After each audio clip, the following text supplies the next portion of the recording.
जिस सरकार में राहुल गांधी 10 साल तक बड़ा हिस्सा रहे, उनको आप कह रहे हैं कि ये देश के टुकड़े करना चाहते हैं, ये देश के दुश्मन हैं?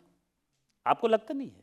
यदि आर्मी में अग्निवीर को यदि बच्चे रिक्रूट हो रहे हैं, यदि उसको आप भड़काएंगे, यूथ को भड़काएंगे, जिस प्रधानमंत्री को आप समझिए कि सबसे ज़्यादा वर्ल्ड में जो बड़ा अवार्ड मिलता है या आप समझिए कि सम्मान है, वो इस प्रधानमंत्री को मिला, जिस प्रधानमंत्री के कारण आज इतने पूरा दुनिया G20 हो, G7 हो, जहां भी जाते हैं कोई कहता है प्रधानमंत्री मेरा दोस्त है, इवन ट्रंप जैसे लोग जो है बार बार कहते हैं कि दोस्त है, और आप कहते हैं नरेंद्र सरेंडर, नरेंद्र सरेंडर।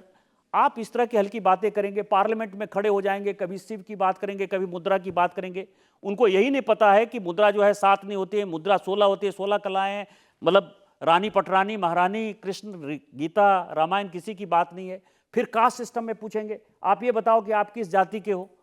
अरे 2014 तक तो आपने शासन किया, आपको नहीं समझ में आया कि कितने ब्यूरोक्रेट जो है वो शेड्यूल कास्ट हैं, शेड्यूल ट्राइब हैं, ओबीसी हैं, कितने पत्रकार शेड्यूल कास्ट हैं, शेड्यूल ट्राइब हैं, ओबीसी हैं। तो जब देश को भड़काने की बात आप करोगे, पार्लियामेंट को चलने नहीं दोगे, तो अर्बन नक्सल नहीं है तो और क्या है? वो देश तोड़ने वाले ताकतों के साथ। विरोधी दल के नेता हैं, उनका कहना है कि चूंकि मैं नरेंद्र मोदी से सवाल पूछता हूं, उनको चैलेंज करता हूं, इसलिए ये सब लोग मेरे पीछे पड़े रहते हैं। नरेंद्र मोदी से क्या सवाल पूछेंगे? नरेंद्र मोदी तो सवाल से ऊपर हो गए हैं।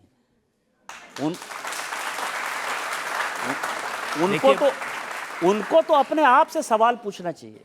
मैं आपको रिसेंट बताता हूं, उन्होंने कहा कि जो ट्रेड डील अमेरिका के साथ की है उसमें भारत ने सरेंडर किया है, उसमें भारत ने वो कहा और वो किया जो उनको ट्रंप ने कहा। देखिए, भारत ने सरेंडर तब किया था जबकि उनके पिताजी जो है सुपर कंप्यूटर लाने की बात कर रहे थे। आपको पता है कि अफगानिस्तान में जो समझौता चल रहा था, अफगानिस्तान और पाकिस्तान का, हम जो है रूस के खिलाफ जाकर अमेरिका के लिए लॉबी कर रहे थे कि किस तरह से रशियन फोर्सेस जो है अफगानिस्तान से बाहर चले जाए, और ये किसी को पता नहीं था। सरेंडर तो उस वक्त हुआ ना, सरेंडर तब हुआ जब PL 480 में जो है गेहूं जो है आयात कर रही थी इंदिरा जी।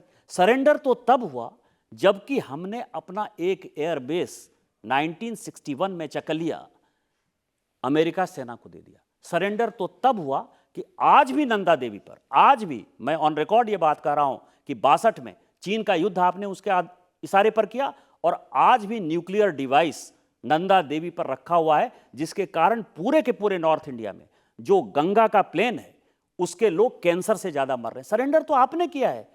इस आदमी ने तो अपनी ताकत जताई है और ट्रंप को मजबूर कर दिया ट्रेड डील करने के लिए, और चाहे वो बांग्लादेश है, श्रीलंका है, चाहे पाकिस्तान है, उसके मुकाबले सबका 19-20% है, हम 18% पर लेकर आए। तो इसीलिए अपने दिल से जानिए पराए दिल का हाल। दूसरी उनकी शिकायत हमेशा रहती है और वो कहते हैं कि भारत ने चीन के सामने सरेंडर कर दिया, नरेंद्र मोदी शी जिनपिंग से डर गए।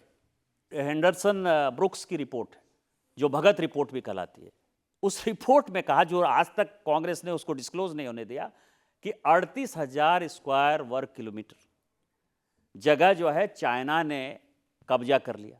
और जब यह डिस्कशन हुआ पार्लियामेंट में, तो उस वक्त जो कभी रक्षा मंत्री हुआ करते थे महावीर त्यागी जी, उन्होंने कहा कि आपने कैसे दे दिया भूभाग, कैसे लड़ाई हो गया, तिब्बत हिंदी चीनी भाई भाई आप कर रहे थे। तो उन्होंने कहा कि जो भूभाग वो लेके गया है वो ऐसा है जिसमें कि घास भी नहीं उगता, मतलब अनयूज्ड है। तो महावीर त्यागी ने कहा कि आपके तो सर में जो है एक भी बाल नहीं है, तो क्या आपका सर जो है काट दिया जाए, क्योंकि वो भी अनयूज्ड है, उसमें भी कोई सर में बाल नहीं। तो इसीलिए सरेंडर आपके नाना ने किया है और उसी को हम भुगत रहे हैं। हम तो इतने फाइट में गलवान से लेके चाहे भूटान तक की बात हो, हमने तो चाइना फोर्सेस को बाहर किया, और यही कारण है कि चीन ने अपने प्रधानमंत्री को बुलाया। उसी से तो परेशान है। 2008 में एग्रीमेंट कर लिए थे, इनको लगता है कि चीन के एजेंट के तौर पर ये काम करेंगे, लेकिन मोदी जी के आने के बाद वो एजेंटगिरी इनकी भूल गई है, तो इस कारण से बहुत परेशान है वो। और अब आप वो कह रहे हैं कि राहुल गांधी राम मंदिर नहीं गए अयोध्या में, है ही ना, मतलब तो आपको क्या शिकायत है? वो मंदिर जाएं ना जाएं, क्या फर्क पड़ रहा है? नहीं, आप अपने आप को ब्राह्मण कहते हो ना, जनउधारी में ब्राह्मण हूं। कैसे ब्राह्मण हो गए मुझे नहीं समझ में आया।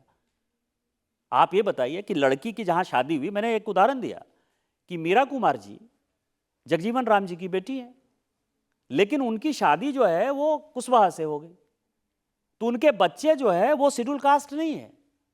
देश का संविधान, अंबेडकर जी का संविधान भी ये कहता है और हिंदू धर्म भी वही कहता है कि महिला की जहां शादी हुई वो उसका जाति हो गया।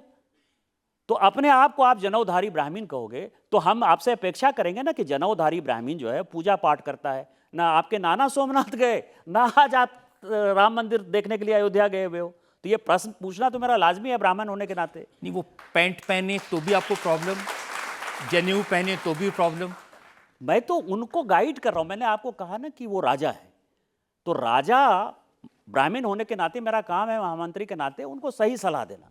तो मैं सही सलाह देता हूं कि आपके नाना जो है वो खादी खादी करके जो है सत्ता में आए थे और आप जो है ब्राह्मण ब्राह्मण कहते हो, तो आपको मंदिर भी जाना चाहिए और आपको खादी भी पहनना चाहिए। तो ये सलाह देता हूं मैं, सलाह मानना नहीं मानना उनका अपना काम है। तो वो आपको बिल्कुल पसंद तो नहीं करते होंगे? अब पसंद करें कि नहीं करें, मतलब मैं इससे पीछे तो नहीं हट सकता। क्योंकि प्रियंका गांधी मैंने देखा कि आपको काफ़ी पसंद करती हैं।